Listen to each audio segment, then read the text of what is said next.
Imagine sitting down to a traditional meal in a well-known food destination, but with a twist. The key ingredient that defines the cuisine is missing. Picture an Italian table without tomatoes, Japanese sushi without rice, or an Irish stew without potatoes. What transforms these culinary experiences? How does the flavor, the texture, the very essence of these meals transform? Today we're going to explore what makes each cuisine unique and how certain foods have come to symbolize entire cultures and national identities. We'll consider how our food helps shapes the culture of the nation, not just in terms of taste, but in the cultural connections and identities it helps forge. As we discuss the role of food in defining national culture and identity, I encourage you to think about the ingredients that are central to your own cultural cuisine. What would your favorite dishes be like without their signature ingredients? How would this change your perception or your experience of your own culture? But before we begin, let's first define a few concepts that will be central to our analysis. First, by culture, we're referring to the shared beliefs, values, practices, behaviors, and customs that are learned and passed down within a group of people. Culture encompasses the patterns of behavior, beliefs, and values practiced and shared within a community. This can include things like language, religion, art, music, rituals, and of course food, all of which contribute to the identity and norms of the group. And importantly, culture is dynamic and evolves as it comes into contact and interacts with other cultures, as well as adapting to changes in the environment and society.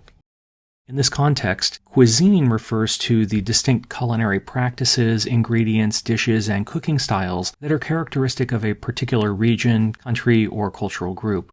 Cuisine is deeply intertwined with a culture's history, geography, available resources, and cultural traditions, making it a significant aspect of cultural identity.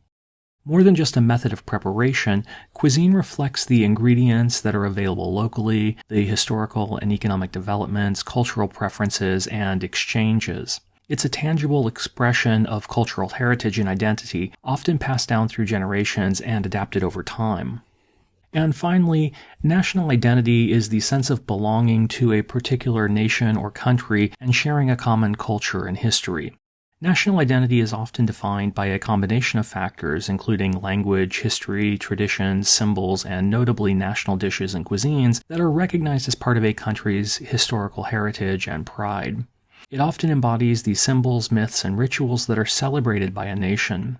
In the context of food, national identity can be expressed through national dishes or food practices that are widely recognized as quintessential to that nation's cultural expression. In this context, food transcends its functional purpose of nourishment and becomes a powerful symbol of cultural heritage, regional diversity, and even national unity. That's not to say that food is the same across all nations. While we often talk about Italian or Mexican foods, for example, there are important regional differences within each cuisine. Italian cuisine, for example, is incredibly diverse, with each of the 20 regions boasting unique flavors, recipes, and ingredients due to the historical and geographical differences. The cuisine of northern Italy tends to focus on rich dishes like risottos and polentas, making use of lots of butter and rice, and being influenced by neighboring countries like France and Austria. In central Italy, classic red sauce dishes with tomatoes and olive oil like spaghetti alla carbonara or ragu alla bolognese are common. And southern Italy tends to feature an abundance of fresh seafood, vegetables, and pasta dishes often flavored with olive oil, garlic, and chili peppers. And in Mexico, we see similar regional variations, with the cuisine of northern Mexico featuring grilled meat like arrachera or cabrito, loose flour tortillas, and a variety of cheeses like queso fresco. Central Mexico sees extensive use of corn, legumes, chicken, and goat in dishes like pozole or birria. Southern Mexican cuisine features complex flavors with an abundance of spices as well as ingredients like turkey and pork in dishes. And the coastal regions of Mexico tend to showcase the bounty of the sea with fresh seafood dishes like ceviche. These regional variations reflect specific and discrete culinary identities that together inform national cuisines we tend to think of when we talk about Mexican or Italian foods. These regional cuisines are shaped by a variety of factors.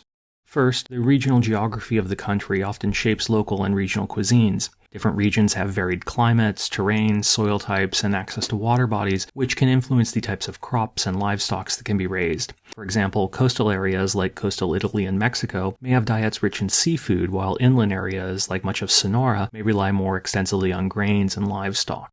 Closely related to this, the availability of local ingredients is often profoundly shaped by the environment. Regions with fertile soil and favorable weather conditions can grow a wider variety of crops, leading to diverse culinary practices. Conversely, those with less fertile soil, shorter growing seasons, or less access to reliable rain will tend to focus on much hardier crops like cowpeas or cassava.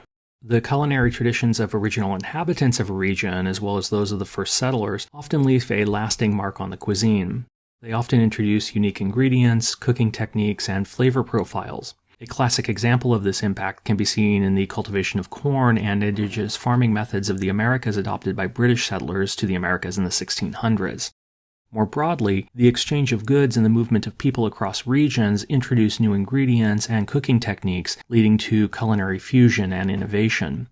Regions that are active trade hubs often have access to a diverse range of ingredients, leading to a more varied cuisine. Conversely, isolated regions may have a more limited culinary repertoire due to restricted access to external food sources. At the same time, long-standing cultural practices and traditions influence how a food is prepared and consumed. Cultural beliefs and rituals often dictate the types of foods that are eaten and the method of preparation.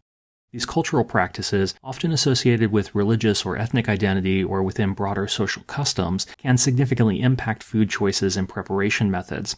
Certain ingredients might be taboo, while others may hold special significance in rituals and celebrations. Examples of this abound.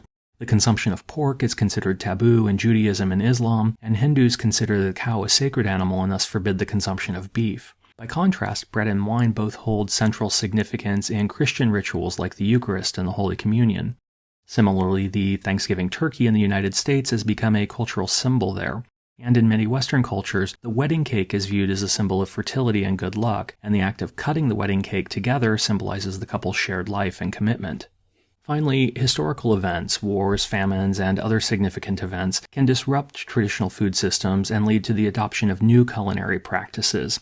Again, there are numerous examples. The impact of World War II led to the disruption of traditional foods and a dramatic expansion of food preservation techniques, including the invention of Spam and its popularization in the South Pacific. The Chinese Cultural Revolution sparked a dramatic upheaval and widespread famine across the country, forcing people to adopt more versatile and less traditional ingredients like sweet potatoes. Similarly, the Irish potato famine in the mid-19th century sparked a diversification of Irish cuisine and the migration of Irish citizens around the world. The Great Depression in the United States led to the popularization of economical and filling dishes like casseroles and meatloaf. This era saw the rise of community cookbooks sharing economical recipes. The Industrial Revolution and associated processes of urbanization in the 18th and 19th centuries led to the proliferation of new food technologies, including mass-produced and processed foods, canning, and refrigerated transportation, fundamentally altering dietary habits and culinary practices in many societies. The rise of the Mongol Empire facilitated the exchange of culinary traditions and ingredients between Asia, Europe, and the Middle East, leading to the adoption of new dishes and cooking techniques such as the use of noodles in European and Chinese cuisines. And the Columbian Exchange, the mass migration of plants and animals between the Americas and Europe after 1492, profoundly impacted the culinary traditions worldwide, leading to the integration of New World crops like potatoes, corn, and tomatoes as staples in European cuisine, while Old World livestock, horses, cattle, pigs, goats, sheep, and chicken, and grains like wheat, barley, and rice, were introduced to the Americas. Ironically, given this regional variation, the very idea of national dishes or cuisines tend to represent an oversimplified and homogenized version of a country's culinary landscape, overlooking the vast regional and cultural variations that exist within borders. The conception of Italian food in the United States, for example, tends to highlight pasta and tomato-based sauces characteristic of central Italy, while underplaying northern dishes like risottos and polentas. Similarly, Indian food in the United States tends to draw on the culinary traditions of northern India, with dishes like butter chicken and biryani over the other region's traditions. Similarly, national dishes frequently reflect the cultural dominance of one group, overlooking the culinary contributions of ethnic and cultural minorities within a country and marginalizing those groups and their cultural heritage. In the United States, for example, Native American culinary traditions are often overlooked in favor of dishes that reflect European American influences. Sean Sherman, the indigenous Ogallala Lakota sous chef, highlights this in his TED Talk, which I'll link to in the video description below, when he asks why aren't there more Native American restaurants in the United States. The commercialization of national dishes for tourism often leads to standardized and simplified versions of the dish, further erasing its regional nuances and cultural significance. This can create a distorted image of the country's culinary landscape for both locals and visitors. Thai cuisine provides a powerful example of this tendency. Thai restaurants catering to tourists or operating outside of Thailand often feature limited menu items focused on popular and recognizable dishes like pad thai, green curry, and tom yum soup. This focus on a few signature dishes overlooks the vast diversity of regional Thai cuisine, which varies significantly in ingredients, flavors, and cooking techniques.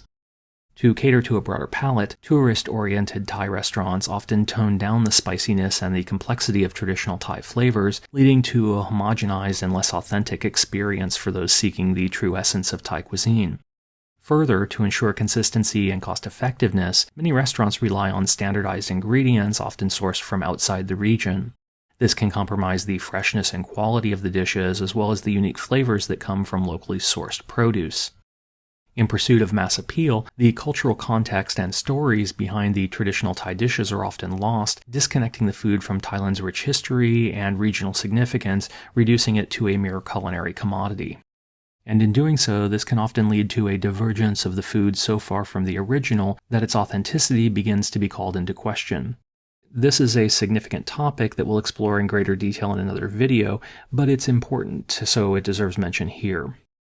Finally, national dishes can be used as tools of political propaganda or nationalistic agendas, promoting a unified national identity at the expense of recognizing cultural diversity.